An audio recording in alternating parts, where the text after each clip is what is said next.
जय गुरुदेव। आज के दिन हम सब बड़े भाग्यशाली हैं जो अपने जीवन में से थोड़ा सा समय निकालकर गुरु महाराज के दरबार में हाजिर नाजिर हुए हैं। ये समय कीमती है और इसकी कीमत को सभी को समझना चाहिए। इस समय का लाभ लेने के लिए जो इस समय लाभ ले रहे हैं वो इस समय का लाभ लेने के लिए ही आए हैं। जो नहीं आ पाए हैं उन्हें इस समय का लाभ नहीं मिल पाएगा।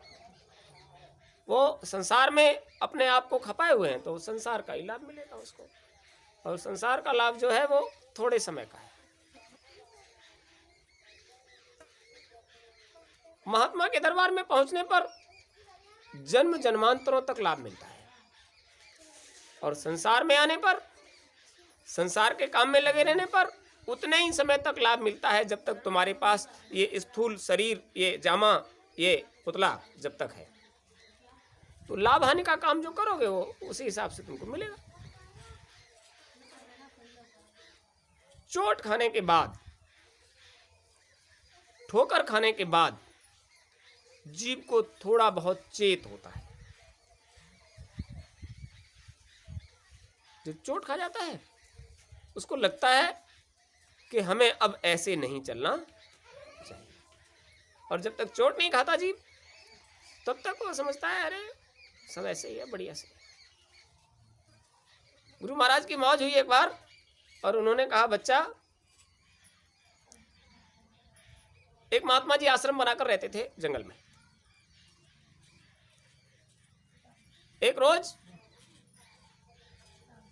बैठे हुए थे प्रेमियों के बीच में, अचानक से फड़फड़ाता हुआ एक तोते की नस्ल का पंछी तोता उनकी गोद में आकर गिरा। खून से लथपथ घायल था। वो अचानक आकर गिरा तो उन्होंने, अरे देखो ये तो घायल है, उठा लिया उसको। पीछे से झपट्टा मारता हुआ एक पंछी और आया। उन्होंने कहा, ये तो पहले से ही घायल है और तू भी इसके पीछे पड़ा हुआ है। उसको ऐसे हाथ से इशारा किया, वो उड़ गया। वो उसको सहला रहे थे, ये तो बहुत घायल है, इसको बहुत चोट लगी है। अचानक से पीछे से एक बहेलिया आश्रम में प्रवेश किया और उसने कहा, महाराज, वो हमारा शिकार आपके आश्रम में आ गया है। तुम्हारा शिकार? हाँ, ये हमारा शिकार है, आपके आश्रम में आ गया है, हमें इसको दे दो। उन्होंने कहा, भाई, आश्रम में आने से पहले तो तुम्हारा शिकार हो सकता है, चूंकि अब यह महात्मा की शरण में आ गया है, अब इसकी रक्षा सुरक्षा का भार अभी हमारा हो गया। अब ये तुम्हारा शिकार नहीं रहा, अब तो हमें इसकी सुरक्षा भी करनी पड़ेगी। ये घायल है, अब तुम कहीं और जाकर शिकार तलाशो। ये हमारी शरण में आ गया है। शरणागत को जे तजे, हित अनहित अनुमान, ते नर पावर पापमय, तिन्हि बिलोकत हानि।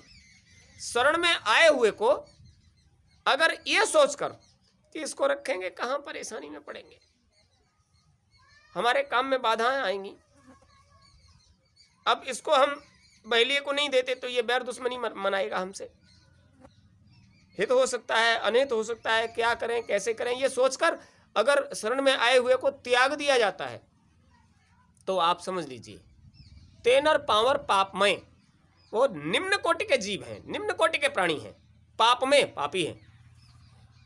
तिन्हि बिलोकत हानि, अगर उन्हें उन पर दृष्टि भी पड़ जाती है, उन्हें आप देख भी लेते हो, फिर भी आपके अंतर पर बुरा प्रभाव पड़ने वाला है, आपका नुकसान हो ही जाएगा, उसे कोई रोकने वाला नहीं।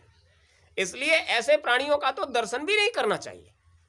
इसलिए अब ये शरण में आ गया, मैं उसे बुलाने नहीं गया।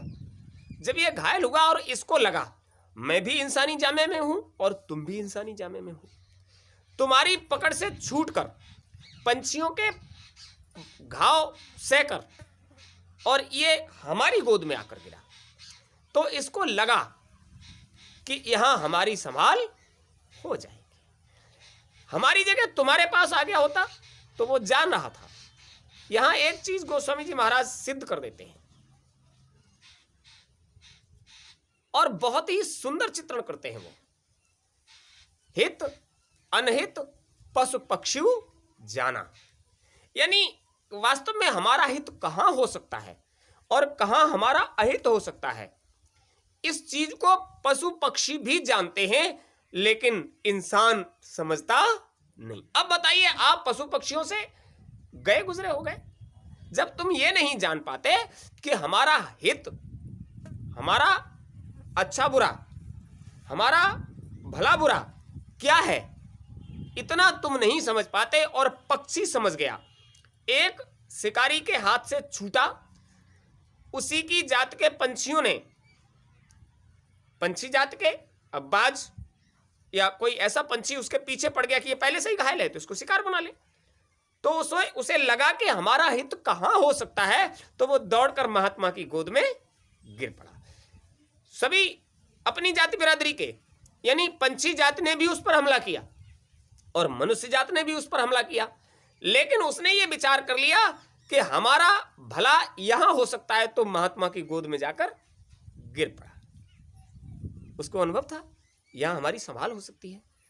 जब महात्मा की गोद में गिरा तो उन्होंने बहेलिए से कह दिया, अब चाहे कुछ भी हो जाए हम इसकी रक्षा सुरक्षा करेंगे, अब हम इसे तुम्हें दे नहीं सकते, अब नहीं देंगे। बहेली ने विचार किया महात्मा का मामला है, अब नहीं मानेंगे, अब तो शिकार चला गया हाथ से, इसलिए वो बेचारा लौट गया। जब वो लौट गया तो तोता पंछी इंसानी आवाज से ज्यादा वाकिफ होता है और इंसान अपनी सी भाषा में बुलवाने में सक्षम होता है। उन्होंने उसका सेवा शुश्रूषा किया, घाव पर मरहम लगाया, उसका सेवा किया, 4 से 10 दिन में वो घाव भर गया और वो स्वस्थ हो गया। जब वो स्वस्थ हुआ तो उन्होंने कहा, भाई अब तुम आजाद हो, तुम पंछी हो, हम तुमको यहाँ रखकर तुम्हारी स्वतंत्रता पर अंकुश नहीं लगा सकते, अब तुम स्वस्थ हो और तुम कहीं भी जा सकते हो। उसने कहा, महाराज जब हम कहीं जाने की स्थिति में नहीं थे तब तो तुम्हारी शरण में आए, और तुम्हारी शरण में आने से हमने यहाँ का जो परिवेश, यहाँ का जो माहौल, यहाँ की जो संगति की है, उसे छोड़कर अब हमारी जाने की कहीं भी इच्छा। आपकी संगत में आकर जीवन सुरक्षित, पहली चीज। दूसरी बात, मनुष्य के शरीर में होने के बाद भी आप जब इन प्रेमियों के बीच में बैठकर वो राज रहस्य की बातें करते हो कि जीव को अपना कल्याण, अपना भला कैसे करना चाहिए, हम पंछी होकर भाग्यशाली हैं कि आपकी संगत में आकर हमको वो रास्ता मिलता है, वो बात मिलती है। हम यहाँ से चले जाएंगे तो हमारी जाति के लोगों में हम उसी में घुल मिल जाएंगे, हम ये जान ही नहीं पाएंगे कि शरीर क्यों मिलता है।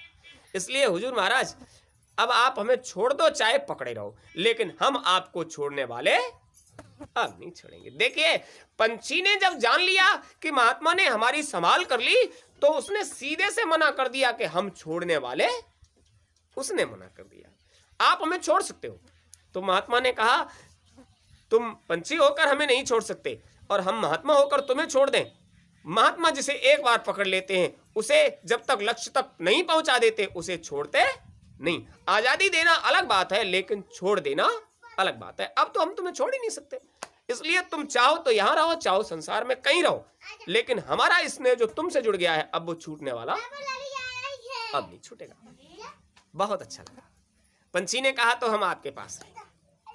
उन्होंने कहा, हमारे पास रहोगे तो हमारी बात माननी पड़ेगी, हमारी शिक्षा माननी पड़ेगी, हमारे आचरण व्यवहार में तुम्हें रहना पड़ेगा। हमारी, तुम किसी भी जाति के हो, पंछी जाति के हो, जानवर जाति के हो, मनुष्य जाति के हो, शरीर सर्प जाति के हो, जल के जीवों में से हो, महात्मा की संगत में आ गए हो तो तुम्हें महात्मा बनकर ही रहना। ये महात्मा जाति एक अलग है। मनुष्य की जाति, देवताओं की जाति, गंधर्वों की जाति, जानवरों की जाति, पंछियों की जाति, ये जातियां हैं।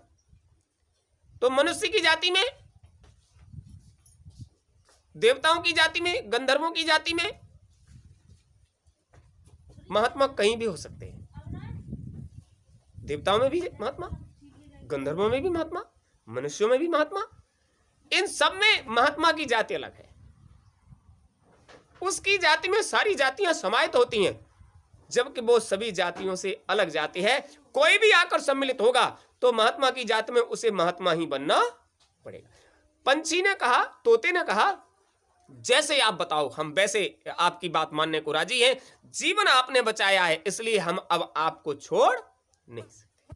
उन्होंने कहा, देखो हमारे पास आए हो तो जब कभी भी हमारे पास से संसार भ्रमण के लिए जाओ तो आप जिस जाति से संबंध रखते हो उस जाति का तो भला करने की सामर्थ्य पैदा ही कर लो। हमारे पास आए हो तो हम तुम में सामर्थ्य भर देंगे, उस जाति का भला करने की सामर्थ्य भर देंगे। मनुष्य जाति के जीव आते हैं तो हम उनको, उनके अंदर भी वो सामर्थ्य भरते हैं कि मनुष्यों के बीच